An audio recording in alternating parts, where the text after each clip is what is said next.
E a pedido dos pais que têm muita pressa, a gente vai postar uma versão reduzida do episódio do Fala Papito, sempre um dia depois do lançamento do programa oficial, para você ter aquele gostinho e querer assistir o episódio completo. Simbora para mais um Fala Papito, dessa vez para aqueles que têm pressa. Fala Papito.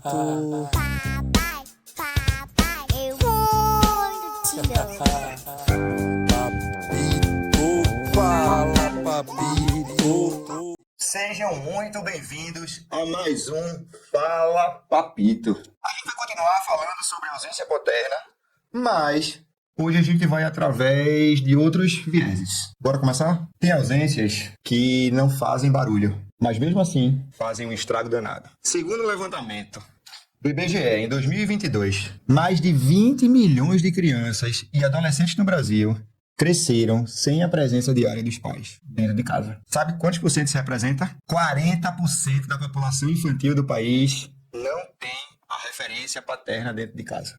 E o mais doido de tudo isso não é o quarto vazio, é o coração que fica cheio de perguntas. É a ausência que vira marca, é a criança que se acostuma a não esperar. É a adolescência que se forma sem referência, sem espelho. É a vida tentando entender o que nunca se viveu. Mas aqui, a gente não quer falar só da falta. Quer falar também da escolha. Porque ser pai não é sorte, é decisão. É presença que transforma. É gesto que cura. É assumir, mesmo quando o caminho é torto. Hoje, a gente recebe 3 histórias reais. De quem perdeu o pai cedo demais, de quem não teve e de quem quase não foi, mas decidiu ser. Hoje, o Fala Papito não vem só para falar de dor. Vem para falar da presença que transforma, de histórias que recomeçam, de filhos que viram pais e escolhem fazer diferente, de vínculos que, mesmo feridos, podem ser reconstruídos com amor, afeto e verdade. 3 caminhos que encararam uma verdade. A paternidade pode falhar, mas ela também pode recomeçar. E aí, agora eu te pergunto, qual é o tamanho da ferida que um pai ausente deixa? E até onde vai a coragem de quem decide estar de verdade? Hoje eu estou aqui com Carol, com Iata e com Henrique. Muito bom ter vocês aqui. Muito obrigado pela presença, pelo carinho, pela atenção e por terem aceito esse convite de estar aqui hoje com a gente. A gente que agradece. É um convite tanto, e um desafio grande poder falar sobre isso. Mas a gente tem essa ansiedade assim, né, de poder compartilhar o que a gente tem vontade de saber dos outros e a nossa história também. Vamos embora. Então vamos começar pelo começo. Eu vou tentar apresentar vocês. Espero que eu acerte. Carolina Ferraz, recifense raiz, advogada da Caixa Econômica Federal, mãe de Romero, de 9 anos, e de Maria, de 5. É criadora da página, que provavelmente você conhece, Rua, um espaço com dicas de passeios e vivências para a família toda, com respeito à infância. Carol perdeu o pai cedo, vítima de uma violência urbana, e cresceu com uma ausência que talvez nunca vá ter resposta.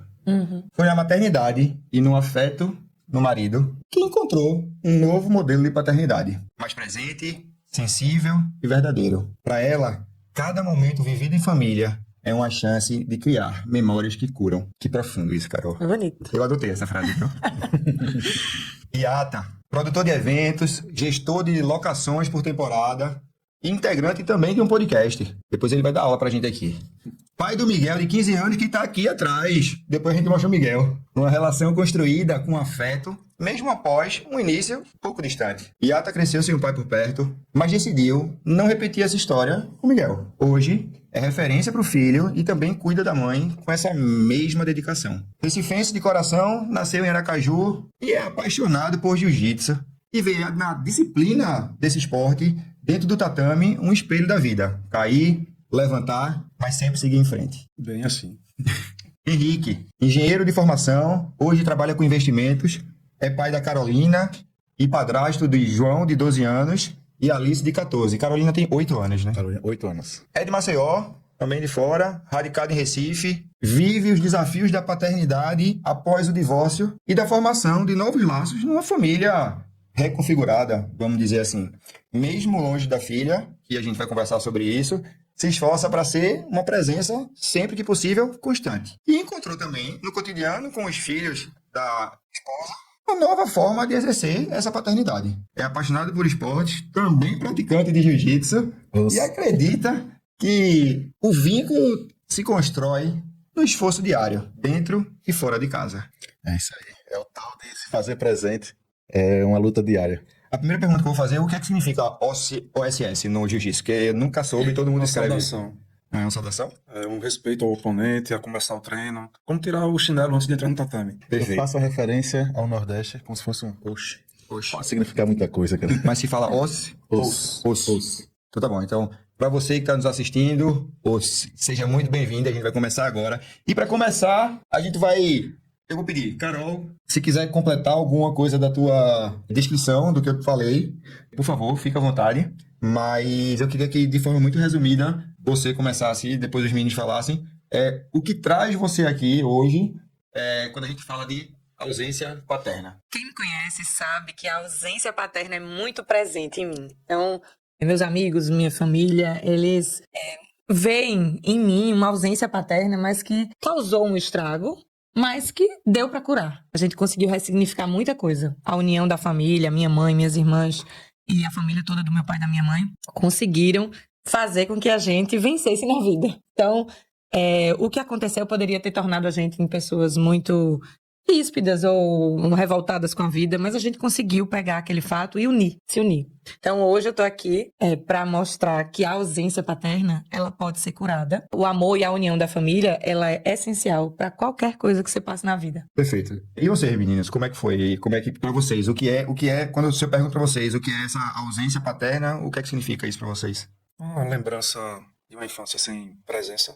E diante das adversidades que vivi, meu filho se tornou um homem com 15 anos, diante de tantos problemas que a gente passa pela vida. E hoje eu vejo que ele, pra mim, é tudo. Tudo. Não tem nem palavras pra descrever. Mas só pra gente entender, então, tu não tivesse a presença paterna ao longo da vida toda Isso. ou em algum momento... Dos 2 anos de vida em diante. Meu pai foi ausente e eu tenho vários irmãos. 5. Comigo 6. Que são de Outras mães, outros casamentos.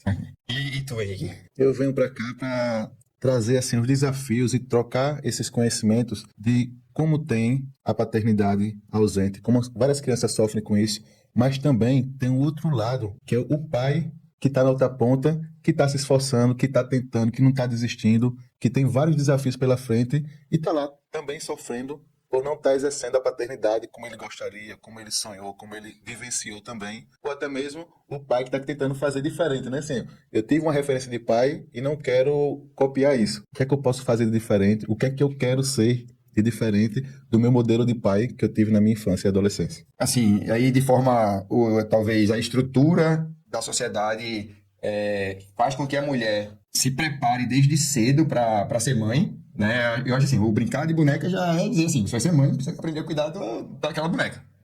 O menino que brinca de boneco é pancadaria, né? O boneco é pancadaria, ninguém cuida do boneco como se fosse um filho, né? Então assim, então a gente precisa começar a encontrar essas informações. E eu senti um pouco disso quando eu descobri que ia ser pai. Primeiro que era um grande sonho, então para mim, eu imaginei que quando eu recebi essa notícia ia ser 100% de alegria. Mas foi um misto de alegria, uma alegria enorme que eu não sabia nem como expressar, e uma preocupação infinita. Como não dar conta? Tão grande quanto a alegria que eu fiquei meio assim, caramba, será que eu tô feliz? Sabe assim, tipo, porque eu lembro como se fosse hoje a sensação de tensão que eu fiquei vermelho, assim, nervoso. E ali eu falei, tá feliz, eu tô muito, mas eu tô muito preocupado agora também. Pois é, existe até esse questionamento assim, a gente conseguiu ficar feliz. Eu me perguntei também quando eu descobri, e olha que eu já tava meio que adivinhando assim, pressentindo que já ia ser o pai. Foi uma gravidez da Carolina, foi planejada, mas a gente não imaginava que ia ser tão rápido. E quando veio a confirmação, a notícia, aquilo caiu a ficha assim, né? Falei, o coração acelerou de felicidade e a preocupação a mil, né? Cara, será que eu vou dar conta? Será que eu tenho um recurso financeiro? Será que a minha estrutura familiar vai se adaptar a isso tudo? E então nosso coração vem na boca, a gente fica, mas no final dá certo. Um misto de emoção. Um misto de emoção. que a gente não sabe nem processar direito, só vai cair a ficha depois, quando tá com o neném no colo já. Matemática, assim, que foi até sofrida pra mim, né? Assim, a minha paternidade já começou no planejamento de ter Carolina, assim, né? Acho que foi uma filha planejada. E eu senti falta de ter essa inclusão em todo o processo. Eu tenho uma memória, assim, de um caso bem interessante, que a gente ia na pediatra, na obstetra, né? Com ela, e eu acompanhei todas as consultas. Eu fui ignorado em todas as consultas. Até um ponto que eu estava revoltado. Eu marquei uma consulta e fui sozinho. Falei, doutora, a mãe da Carolina, ela é da área de saúde, né? Então elas falavam uns termos lá que eu viajava na maionese. Velho. Aí eu falei assim, olha, eu sou engenheiro. Eu não entendi nada que vocês estão falando. Me explica, que eu não sei de nada. E ela passou mais de 1 hora me explicando que a gente queria ter o parto humanizado, aquela coisa todinha. Mas eu fui a umas 6 atendimentos que eu fui totalmente ignorado na sala. Ao ponto até de, às vezes, já fechou a porta e tá lá na recepção, ia pegando as bolsas, aquelas com um monte de coisa lá, pra poder entrar. E sem entender os termos, né? E sem entender nada, e ansiando pra poder, pô, quero participar já, pô, quero opinar como é que vai ser o parto, se vai ser na piscina, se vai ser no hospital, se vai ser em casa. E era uma porta fechada isso aí, cara. Carol, vou te perguntar uma coisa, Carol. E aí você responde como você achar que é melhor, tá? Você perdeu seu pai de uma forma trágica, quando tinha 11 anos. Mas eu queria te perguntar assim, que tipo de presença ele deixou, mesmo sem estar fisicamente presente? Sim, foram 11 anos intensamente vividos. Mas eu fiquei pensando, será que meu pai sabia, assim, no íntimo? Porque era muita intensidade. Eu e as minhas irmãs, a gente estava em qualquer lugar com ele. Então não tinha isso de que era barzinho, era de adulto, ou festa de noite ou de dia. Em qualquer lugar ele levava as filhas. E o maior orgulho do mundo. Participava de tudo na escola. O boletim, quando saíam as notas, era no bolso para mostrar, tirar xerox. Então, ele foi uma convivência intensa que deixou marca pro resto da vida. Então, eu vi uma frase uma vez, a infância é o chão que a gente pisa a vida inteira. Ele foi a paternidade de 11 anos, no meu caso 11, ou minha outra irmã 8, a outra 5. A gente pisou a vida inteira. Então, ele conseguiu ser presente em todos os aspectos. A ponto de depois que ele faleceu, né, que foi realmente uma coisa da noite pro dia, um contexto urbano do interior de Pernambuco. Briga entre família, várias pessoas inocentes morreram. A gente, da noite pro dia, estava em outro formato de vida. A gente saiu do interior de Pernambuco, veio para Recife, meu avô teve que receber a gente, mudou a rotina. Então, foi um pouco melhor, porque mudou a rotina, foi melhor pra gente. Porque se a gente continuasse na mesma casa, com a mesma rotina, ia ser muito pior. Eu lembro que a primeira vez que depois que ele tinha falecido, que a gente foi almoçar, eu fui no quarto buscar ele. Pra dizer, pai, painho, tá na hora de almoçar. Quando eu cheguei no quarto, eu me deparei com a ausência que ali, sabe, participar do velório, não caiu a ficha. Foi ir buscá-lo pra almoçar. Então, foi uma ausência que até hoje, então, eu tenho 43 anos, ele faleceu com 37, e eu faço, meu Deus, eu já tenho mais idade do que o meu pai viveu. Né? Mas ele conseguiu se fazer presente intensamente em tudo. Na escola, tudo, absolutamente tudo. Então, mesmo ele sendo de uma geração que na época não trocava fralda, era de boa não trocar fralda, ser o pai provedor, ele já era o pai presente. Então, isso dá um orgulho grande, assim, dá um orgulho. Ele já não, ele não batia, então ele já não usava desses métodos de violência. Era uma comunicação muito tranquila, muito respeitadora. Então, é muito orgulho de ter sido filho dele e de ele ter conseguido aproveitar 11 anos comigo, 8 anos com a outra irmã e outro 5 com a outra. Queria até falar assim, Carol, queria ter conhecido seu pai. Ah. Porque assim, no espaço curto que ele teve, 11 anos da sua vida, ele causou um impacto tão positivo em você que queria que ele estivesse escutando aqui, deve estar o seu discurso, assim, né? Eu acho que todo o meu empenho, todo o meu desgaste também cotidiano como pai, é para um dia escutar isso. Você vai assim, escutar. É engrandecedor, assim, você vê assim, né? O quanto a gente se dedica, tanto o pai como a mãe, como a gente abdica de muita coisa para o bem dos nossos filhos. E a prova que você deu aqui é que vale a pena. Isso aí não tem quem me tire o sossego, assim, dizer, cara, se desgaste, se coloca no sacrifício que vale a pena. Henrique, e tu, cara, que passou pela experiência de uma separação e tem dificuldades aí com a distância da filha, porque ela mora na outra cidade? A minha filha, ela mora hoje aqui em Recife. Ela sempre morou aqui em Recife. Eu, após o divórcio, que foi um divórcio, assim, muito traumático pra mim, que eu não sei como é que funciona, mas pra mim sempre foi inesperado, né? Eu tive que me reestruturar todinho, então eu voltei pra Maceió, porque assim, não tenho nenhuma pessoa da minha família aqui, então afundei em depressão, aquela coisa todinha. Tive que me reinventar Então, eu não queria mais exercer a engenharia. Aí, para poder dar conta da parte financeira e realizar o sonho de voltar a estar aqui em Recife, eu decidi ir lá para o Piauí, construir torre eólica, para poder levantar um pé de meia. Era a forma que eu sabia assim, cara, eu estava torrando todo o meu patrimônio para poder pagar a pensão, que na minha visão lá na época era altíssimo. Então, eu fui para o Piauí, a 18 horas aqui de Recife, para poder levantar um pé de meia. E a cada 15 dias, eu vinha visitar minha filha aqui. Aí eu passava 18 horas, chegava aqui no sábado, 6 da manhã, aí ficava com ela até domingo, voltava 18 horas. Eu chegava, passava uma semana destruído, que eu não conseguia dormir no ônibus, não conseguia dormir no avião, eu tinha que dirigir 6 horas para poder chegar na cidadezinha do interior que eu morava, mas valia a pena. Valia a pena e eu ficava nessa, né? Cara, esse esforço vai valer a pena, porque ela tinha 3 anos nesse período e eu sabia que cada pequeno momento, cada coisa ia marcar ela para sempre. E depois eu fiquei pensando, não é só por ela, pô, é por mim também. Que isso, pode ser que como ela seja muito nova, ela não vai lembrar, mas eu vou lembrar daquela memória e ela vai ter que escutar 20 vezes eu contando quando eu tiver velho. Ele falou, naquele dia a gente foi no parquinho, a gente fez um bolo, o bolo queimou, a gente quase tocou fogo no hotel. Todas as histórias vão estar guardadas comigo. Como é que ela não lembre?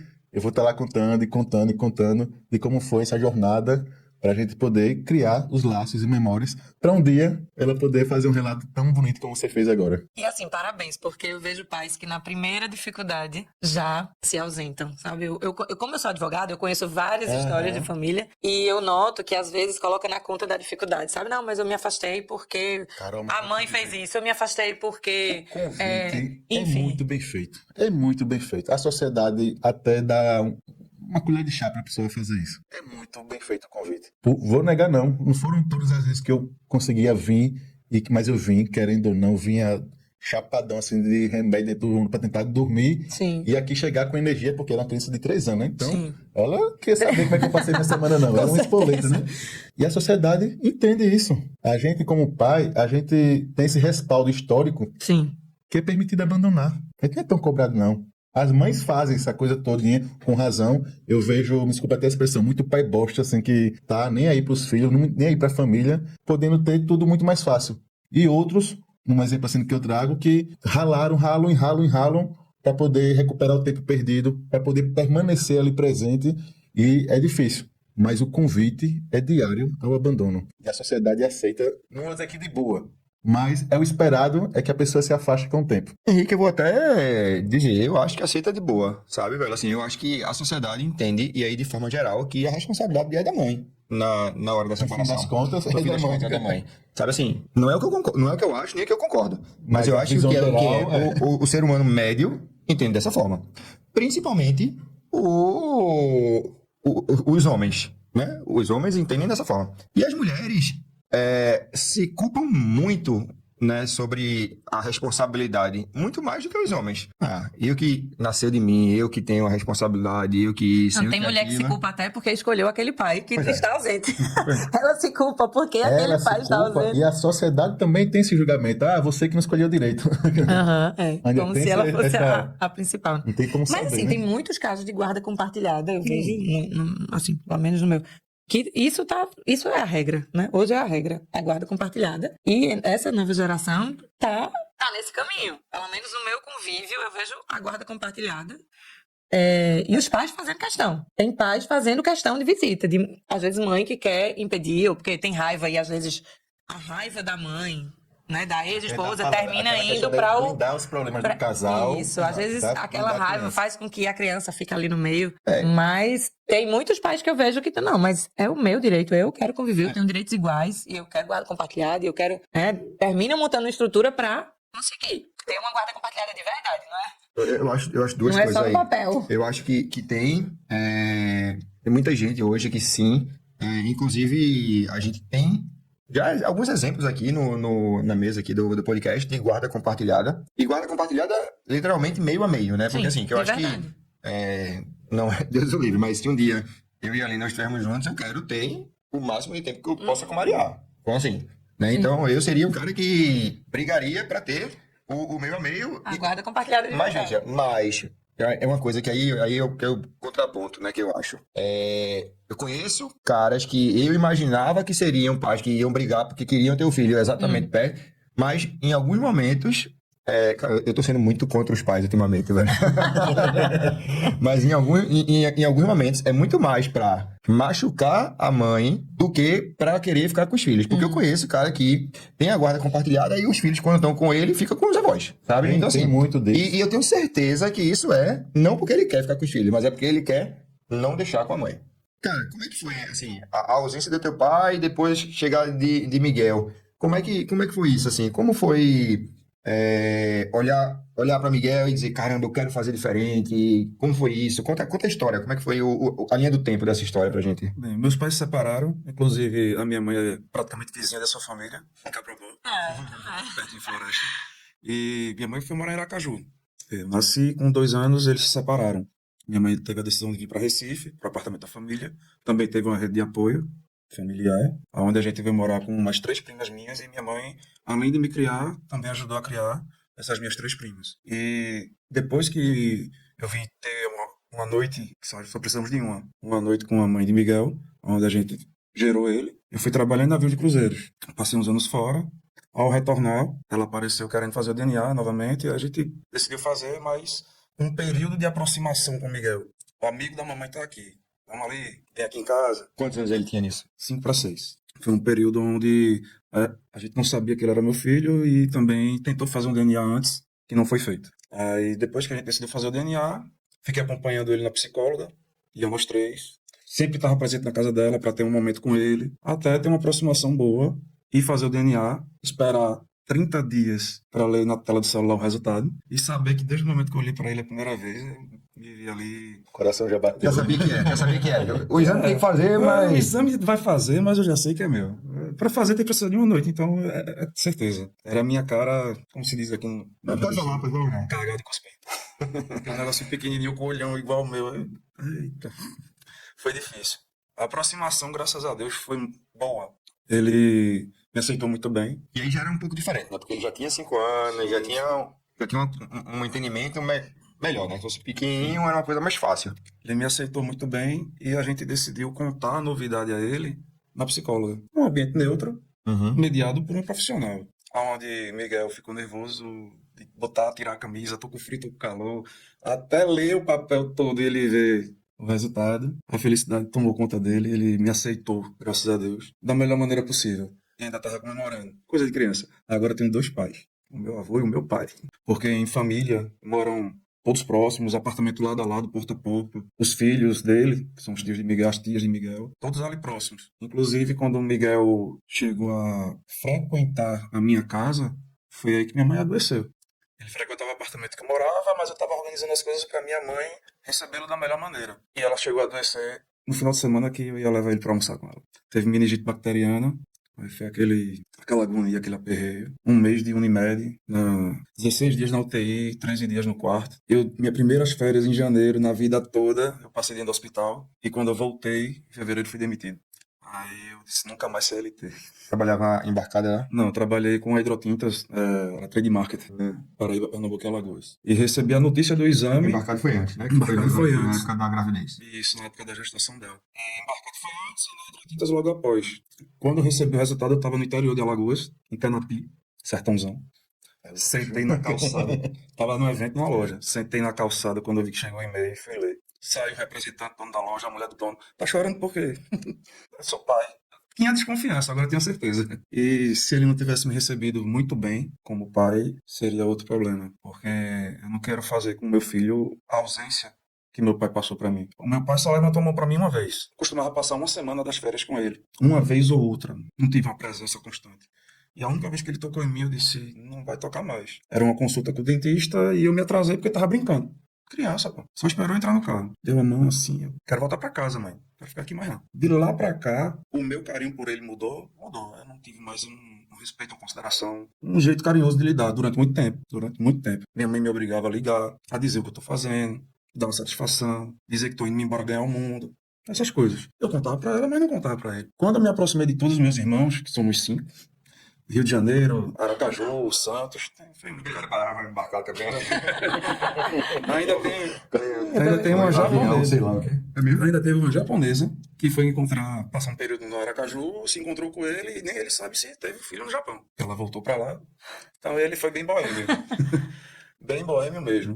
Tem uma irmã praticamente da mesma idade, que foi Cíntia, assim que meus pais se separaram. Hoje moram com ele Catarina e Beatriz. E tem outra irmã que entrou em contato quando fez 18 anos agora. Tem uns 2 anos que ela entrou em contato com a gente, que é a filha caçula do meu pai. A gente soube só porque a mãe dela liberou. Já fez 18 anos, pode procurar seus irmãos. Qual a idade dele? Ele agora tá com 79. Eu descobri uns 3 ainda. Mas ainda tem uns 3 ainda nessa história toda. Mas aí, Jota, me diz uma coisa. O que é que... Se tu pudesse dizer, escolher uma coisa assim, da ausência que tu... Cara, isso não vai acontecer na minha história com o Miguel. O que é que tu...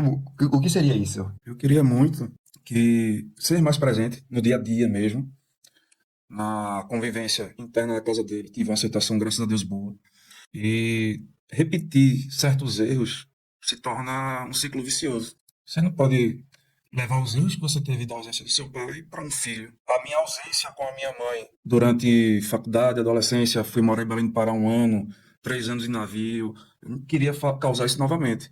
Ainda mais agora com ela doente, eu sendo filho único. Então, como diz, né? Joga pro pai, que o pai resolve. Hoje eu sou pai da minha mãe, que está fazendo o aniversário dia 15 agora, e pai de Miguel, que já tem 15 anos, mas a história dele que é pesada. No termo de saúde, é bem complicado. Ele acompanhou num período muito curto a separação dos avós, a doença de uma tia, a doença da mãe, a doença da avó.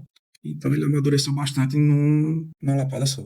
Com 15 anos, hoje ele ajuda em casa, não dá trabalho na escola. Se fosse uma criança se revoltasse com algumas situações, aí teria alguns problemas, porque 15 anos é a idade do aperreio. É a idade que você vê que tá querendo começar a voar. Perguntando se nas férias, eu respondi com a pergunta dele, se nas férias poderia pedir uma amiguinha em namoro. Eu, nas férias, você pode.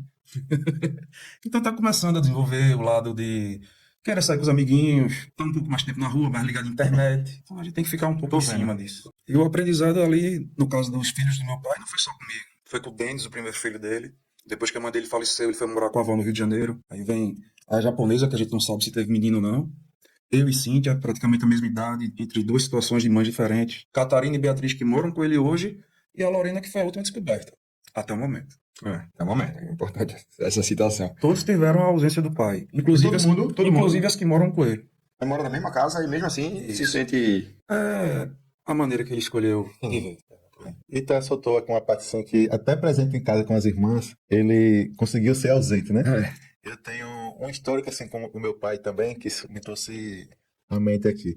Meu pai, ele sempre foi presente, sendo que a gente morava na mesma casa, até eu vim pra cá pra estudar, mas em alguns momentos eu achava ele ausente. Meu pai sempre foi muito calado, assim, ele, homem de poucas palavras, muito sério, e sempre bem metódico. Acordava cedo assim, de madrugada, 4h30 tava tudo escuro, meu pai já estava fazendo café da manhã. Ele era muito presente em alguns momentos, mas ausente em outros. Ele sempre fazia o café da manhã e me levava na escola. Ele sempre almoçava todos os dias em casa. Mas eu não tenho memória de almoçando com ele. Ele almoça bem rápido e calado. Pra ele assim, vai almoçar. Ele senta, come, terminou, se levanta e sai.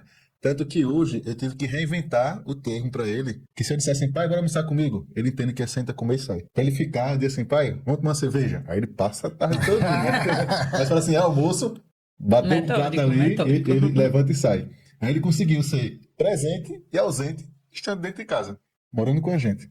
Inclusive, em algumas situações, a minha madrasta, a Ângela, ela ficou amiga da minha mãe. Quando minha mãe ia resolver coisas da pensão judicial em Aracaju, elas iam tomar café juntas e conversavam, e fizeram uma amizade bonita. E ela ligava para minha mãe para contar algumas coisas, minha mãe perguntava outras, mas sempre mostrando que ele ainda continuava na boemia. De alguma forma, Miguel te ensinou a ser pai? Com certeza. Com certeza. Olhar para ele e saber que pode contar comigo para tudo, me deixa tranquilo. Porque eu vejo que a personalidade dele já está formada há 6 anos atrás, quando começou os problemas de saúde e acontecimentos internos da família que ele mora com o avô. Ele percebeu o grau de que você tá vivo hoje e amanhã não poder estar. Miguel perdeu a mãe agora. Vai fazer 2 anos que ele perdeu a mãe. E foi um choque. Tudo perto ali. Dia dos Pais, aniversário e o falecimento. Ele foi um homem. Um homem. Dito todo. Comportamento, na escola, em casa. Um homem do começo ao fim. E é pesado você saber uma criança com 13 anos perder a mãe. Ver todo o processo hospitalar de um tratamento de câncer. Ela curou o primeiro e depois teve a metástase, que é pesado, tratamento. Então eu acredito que ele está no caminho do bem. Um Pronto. caminho que ele vai fazer o máximo possível para dar a atenção que ele vê eu dando à minha mãe hoje, ao avô dele, caso precise, a uma das tias dele, caso precise, ou até eu mesmo, por ele saber já meio que o caminho das pedras para fazer o negócio acontecer. E aí eu queria perguntar, Henrique, como é o laço com teus enteados? João Guilherme e Alice. Cara, é uma outra forma de ver a paternidade, porque eu entro ali como convidado, né? Assim, né? Um convidado meio que enxerido, o cara que chegou atrasado, né? E é uma outra família que já está estruturada, então você entra no ciclo da convivência e vai procurando esse seu espaço. E a missão da minha paternidade continua, né? Criar laços. A Alice hoje já está com 14, já é uma moça. É bem mais difícil a pessoa criar esses laços, porque ela já tem um vínculo com o pai, tem um vínculo com a mãe, com a família, então é mais atrasado. Já o João Guilherme é o parceirão, assim, né?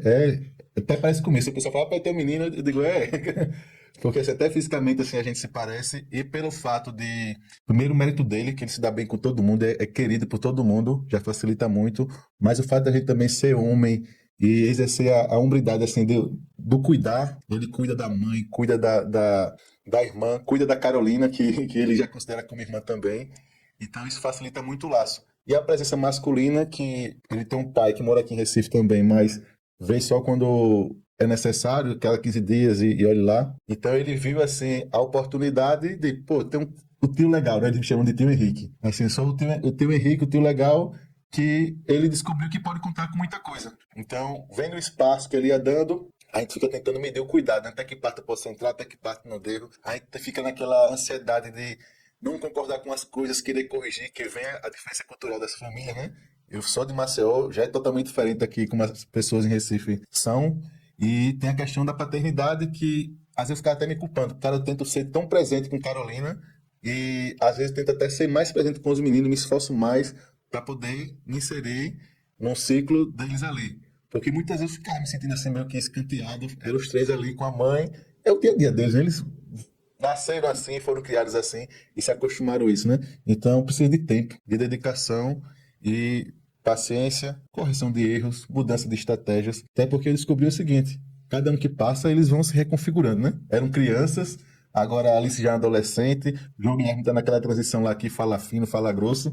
E com ele, graças a Deus, assim, né? Consegui ter abertura para dizer assim, né? É um amigo meu. Assim, é o meu parceiro, é meu brother, assim. Aí os questionamentos começam a ser outros, né? Exatamente, Vai perguntando outras coisas. Aí eu falei com ele assim, eu brigo muito assim com a mãe deles, que eu cobro muito do homem, como meu pai me cobrava assim, a postura do ser o provedor, de ser a segurança e tudo, né? Aí eu falo, cara, não pode ser preguiçoso não, tu é o homem da casa, cara. E assim, ele começou o ano passado a treinar jiu-jitsu comigo. Então, uma forma de exercer assim, uma conexão, e a gente tá lá junto. Aí o pessoal, todo mundo achava que ele era meu filho, e chamava, cadê seu pai, que não sei o que, né? Eu perguntava, olha, tá de boa pra você? Não, tá de boa, cansei até ficar explicando que não sou. Deixa aí.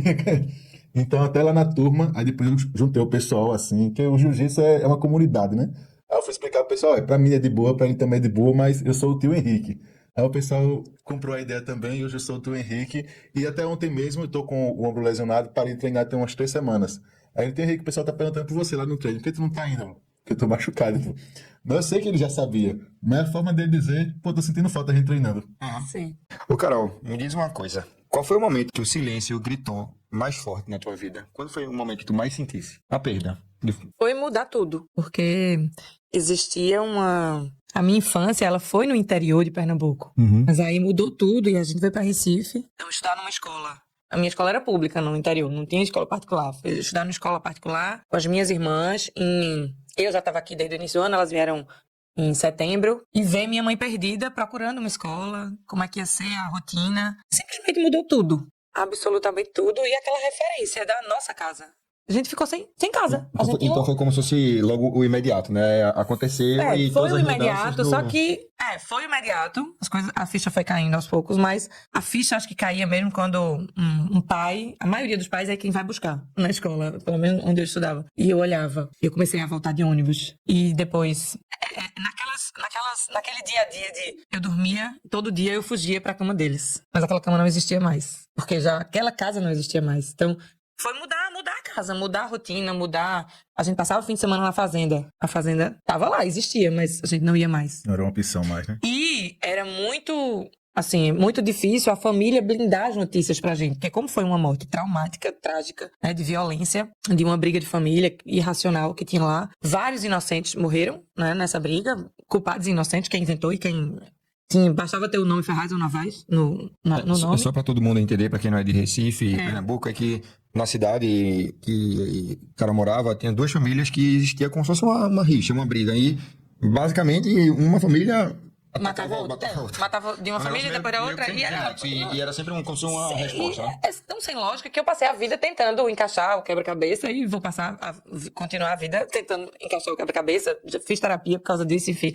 Escolhi o curso de Direito, né? Fui cursar Direito, porque eu queria descobrir o que é que aconteceu, porque aí é que tá. A minha família, ela tentou blindar a gente. Então a gente evitava ver jornal, eu lia jornal já na época, e evitava tudo isso. Então foi a mudança de casa, de vida, de configuração da família, de tudo. Absolutamente tudo mudou. A gente teve que se reinventar de todas as formas. Reset, começar do 3 zero. anos depois é que minha mãe conseguiu vender a fazenda, e aí comprou um apartamento, e aí a gente tinha nossa casa. Mas era tudo muito estranho, né? Era tudo muito estranho. E acho que foi essa não ter a nossa casa que tinha lá com a rotina de ir pra fazenda, os hábitos do interior, os hábitos, a música, as festas. A nossa vida era muito social, era um social, era muito intenso. E virou uma vida na capital sem as rotinas que a gente tinha lá. E sem a pessoa que era o astral, né? O astral, o expansivo, um amigo da cidade toda, ou ele era comerciante, então... Ele era comerciante, ele era amigo de todo mundo, nem imaginava que ia ser envolvido de alguma forma. E ele faleceu no mesmo dia do irmão, foi no mesmo dia. Inclusive, eu olhava pra minha avó e dizia, meu Deus, como é que minha avó aguentou perder 2 filhos? Eu, antes de, assim, eu ainda adolescente, eu fazia, eu não sei se eu vou querer ter filho, porque, e se eu perder? E eu vou aguentar perder? Então, era um questionamento que vinha na minha cabeça muito forte, mas eu vou ter, mas se eu perder? E aí, enfim, teve psicólogo. Na época não tinha muito essa coisa de vamos pro psicólogo, era uma coisa, acho que cara, ou... Tabu também. Não sei, na época minha mãe não tinha condições. Depois eu já trabalhava e disse, não, vamos lá. Vamos viver esse luto, porque parece que ele nunca... mas a gente vive todo dia o luto, né? Não tem essa coisa do luto. Tem uma hora que dá uma aliviada, mas curar 100%, acho que ninguém consegue curar 100%. Tu chegaste a comentar comigo que recentemente tu voltaste a citar lá a floresta. Isso, E aí o teu comentário foi assim, eu pude comer o que ele comia, eu pude ouvir o que ele ouvia. Meu marido, ele é do interior do Ceará. Então, quando a gente se conheceu, até ele... Primeira vez que a gente ia sair pra comer, ele falou, vamos ver um sushi. Porque eu não gosto muito de sushi. Ele fez, então, uma buchada, Aí eu, não, isso eu... Vamos, onde é que tem buchada? Aqui, assim, Félix. Peraí. Aí eu disse, meu Deus, é porque minha comida é essa, é buchada, é tripa, é bode, essas coisas é que eu gosto. Aí contei a minha história pra ele, e aí ele ficou nessa, eu acho que ele ficou numa missão de eu vou fazer com que ela volte a sentir prazer de frequentar este lugar de uma forma mais leve, né? Pra ter recordações e não pânico. Porque eu, quando falava no nome da cidade, eu ia, mas eu ficava dentro da sala da casa da minha tia, eu não conseguia fazer muita coisa. Só que aí a gente foi, eu levei meu filho, que hoje tem o nome dele, foi ideia do meu marido, do meu sogro, não foi ideia minha, eu até fiquei, no começo eu fiquei, como é que eu vou ficar chamando meu filho do nome do meu pai? Não, tanto é que eu chamava ele de Romerinho até uns 2 anos, depois ele virou Romero, mesmo que é o nome do meu pai, e aí eu acho que meu marido botou na cabeça a missão de vou fazê-la, vai significar isso. Tem ausência que vira cicatriz, tem presença que vira alicerce. Hoje a gente ouviu histórias que não foram perfeitas, mas foram inteiras. Histórias de dor, que virou força, de distância, que virou recomeço, de pais que, mesmo sem manual, escolheram estar. E de filhos, mesmo feridos, decidiram amar. Mas a gente também ouviu o silêncio de quem perdeu, de quem não teve escolha, de quem cresceu com uma pergunta sem resposta. E ainda assim, carrega no peito o cheiro, o gosto, a música, daquele pai que partiu cedo demais e que todo mundo aqui da mesa queria ter conhecido. Porque esse cara, só pelo que a filha dele falou, deve ter sido... que Romero. O cara. Porque quando o pai vira saudade, ele nunca vai embora de verdade. Fica no jeito de falar, na comida preferida e até no nome que a gente dá pro próprio filho. Fica na coragem que a gente aprende a ter quando ninguém mais tá ali para segurar a nossa mão. Porque ser pai ou mãe não é só gerar, criar, é se responsabilizar. É ter tempo de qualidade, mas é ter tempo em quantidade também. É reconhecer que a vida da criança passa sim pelas escolhas que a gente faz ou deixa de fazer. E quando um pai escolhe estar, quando a mãe escolhe estar, segura a bronca, escuta, aprende, volta, cuida, pede perdão. Quando um pai entende que paternidade não é visita, é raiz. Quando ele entende que é um vencedor, ele muda. O filho muda. O mundo muda junto. Maria, minha filha, me ensinou que não é preciso ser perfeito. Só é preciso ser verdadeiro, é preciso que eu esteja, é preciso que eu seja presente. Tem dia que ela olha pra mim e diz que eu não sou mais o pai dela. Que a primeira vez doeu pra caralho. Será que eu sou tão ruim assim? Eu pensei. 5 minutos depois, ela tava pedindo pra eu colocar ela pra dormir. Me dando beijos, dizendo que me amava. Maria me ensinou que eu não preciso ser perfeito pra ser o melhor pai do mundo. Mesmo quando ela diz que eu só brigo com ela. O que ela ainda não entende é que essas broncas são, na verdade, tentativas de ensinar. Tentativas de convencê-la que é bom, que é certo e, principalmente, que é amor. Ela me ensina todos os dias que para ser pai de verdade, eu só preciso de 2 coisas: ser verdadeiro e estar por inteiro. Que esse episódio alcance quem precisa tomar coragem. Que toque o coração de quem ainda espera um abraço que nunca veio. Que acolha quem carrega a saudade de um pai que partiu. E que lembre a quem já está presente. Ser pai é uma escolha que se renova todos os dias. Não deixa esse tempo passar, por favor. E que bom que vocês estão aqui comigo hoje. E até o próximo. Fala, Papito! Fala, papito. Papai, eu vou te dar. Papito, fala, papito.